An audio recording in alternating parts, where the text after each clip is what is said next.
Assalamualaikum warahmatullahi wabarakatuh. Selamat pagi siswa hebat kelas 6 yang selalu Bu Ika banggakan. Semoga hari kalian menyenangkan. Salam sehat, salam semangat belajar. Sebelum mulai pembelajaran, kita akan berdoa terlebih dahulu.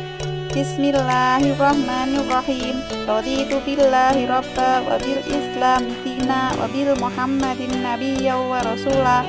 Rabbi zidni ilma warzuqni fahma. Amin. Kali ini kita akan belajar tema 1, selamatkan makhluk hidup, subtema 2, hewan sahabatku, pembelajaran yang ke-6. Apa saja yang akan kita pelajari pada hari ini? Setelah kita belajar, diharapkan siswa mampu membuat kesimpulan berdasarkan ide pokok. Yang kedua, menerapkan nilai Pancasila sila ke-5. Berikut adalah contoh Pancasila sila ke-5. 1. Memiliki kemauan untuk menolong orang lain, namun kita harus menyesuaikan dengan kemampuan kita sendiri. 2. Selalu menghargai hasil karya orang lain. 3. Tidak bertindak semena-mena kepada orang lain. 4. Menghormati hak dan kewajiban orang lain.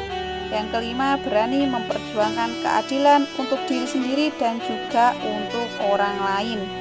Membela yang benar, menegakkan keadilan. Kalau membantu harus yang ikhlas ya. Makna sila ke-5 Pancasila. Bunyinya, keadilan sosial bagi seluruh rakyat Indonesia. Seperti bunyinya, makna sila ke-5 Pancasila menjelaskan mengenai keadilan yang harus didapatkan oleh seluruh masyarakat Indonesia. Dimanapun berada, mereka harus memperoleh haknya. Mereka harus memperoleh keadilan.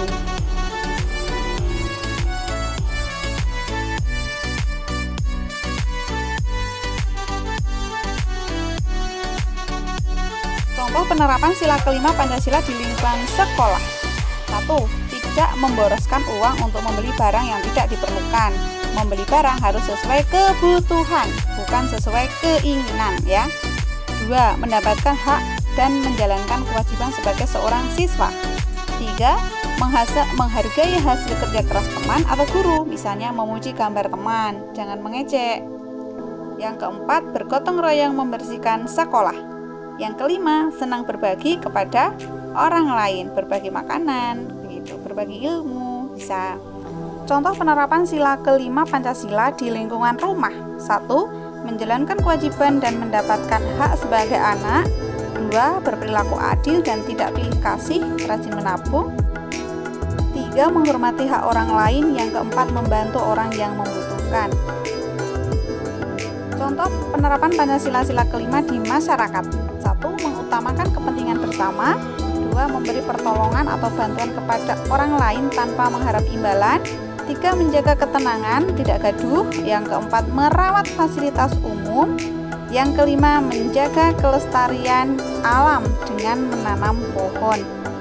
Memelihara dan merawat fasilitas yang disediakan, menjaga kebersihan lingkungan, itu termasuk penerapan sila Pancasila sila ke-5. Ide pokok atau yang disebut juga gagasan utama adalah ide yang disampaikan oleh penulis menjadi suatu pokok bahasan dalam sebuah paragraf. Jadi satu paragraf pasti ada satu ide pokok intinya. Dalam perkembangannya, ide pokok dikenal juga sebagai gagasan pokok atau pikiran utama. Kehadiran ide pokok ini dalam sebuah paragraf sangat penting gunanya untuk memberi informasi kepada pembaca. Dalam satu paragraf sudah ketemu ide pokoknya, berarti itu intinya. Letak ide pokok terdapat di kalimat utama. Satu hal yang perlu diingat adalah kalimat utama tidak sama dengan kalimat pertama. Kalimat utama bisa di awal, namanya paragraf deduktif, atau di akhir, namanya paragraf induktif, atau bahkan di awal dan di akhir, namanya paragraf campuran. Tergantung letak kalimat utamanya. Untuk menemukan kalimat utama harus dicari dulu kalimat-kalimat yang menunjukkan kalimat utama. Contoh ini, Membuat diri bahagia banyak caranya dan mudah dilakukan. Kamu bisa mulai dengan hal-hal sederhana, tersenyum, kemudian carilah udara segar yang membantu membuat rileks otak. Ingat bahwa ada banyak orang yang mempedulikanmu, serta yang paling penting, hargai dirimu sendiri secara wajar. Kalimat utama ada yang di hitam itu ya. Kemudian ide pokoknya adalah kita ringkas dari kalimat utama. Cara bahagia. Membuat diri bahagia banyak caranya. Berarti kalimat ide pokoknya adalah cara membuat diri bahagia. Kalau contoh yang ini, kalimat utamanya ada di akhir. Itulah beberapa cara mengatasi kesedihan karena terlalu banyak masalah. Kalau ada kata itulah, berarti kesimpulan, berarti itu kalimat utamanya. Baik, kemudian dari kalimat utama itu kita ringkas menjadi cara mengatasi kesedihan. Itu masuk dinamakan ide pokok. Kalau maka dari itu, nah itu juga setelah kata maka dari itu, itulah, itu namanya kalimat utamanya ada di akhir. Ini kalimat utamanya ada di depan ya, sudah Bu Ika tebalkan. Orang yang akan pensiun tidak perlu stres. Jadi kalimat utamanya itu kemudian kita cari ide pokoknya. Tidak perlu stres saat menghadapi pensiun. Orang yang akan pensiun tidak perlu stres. Berarti tidak perlu stres ketika saat mau pensiun. Jadi ide pokok itu didapat dari kalimat utama, tapi diringkas, ditulis yang penting gitu.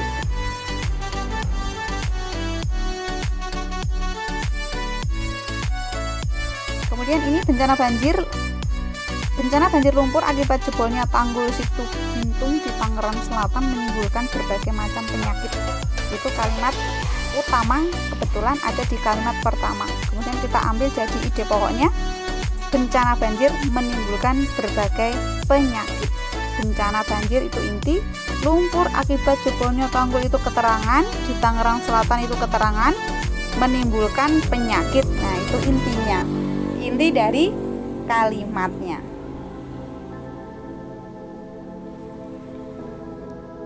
Baik, sekian dulu pembahasan kita kali ini. Kita akan berjumpa lagi di lain kesempatan. Sampai jumpa, salam sehat, salam semangat belajar, jangan lupa ceria. Wassalamualaikum warahmatullahi wabarakatuh.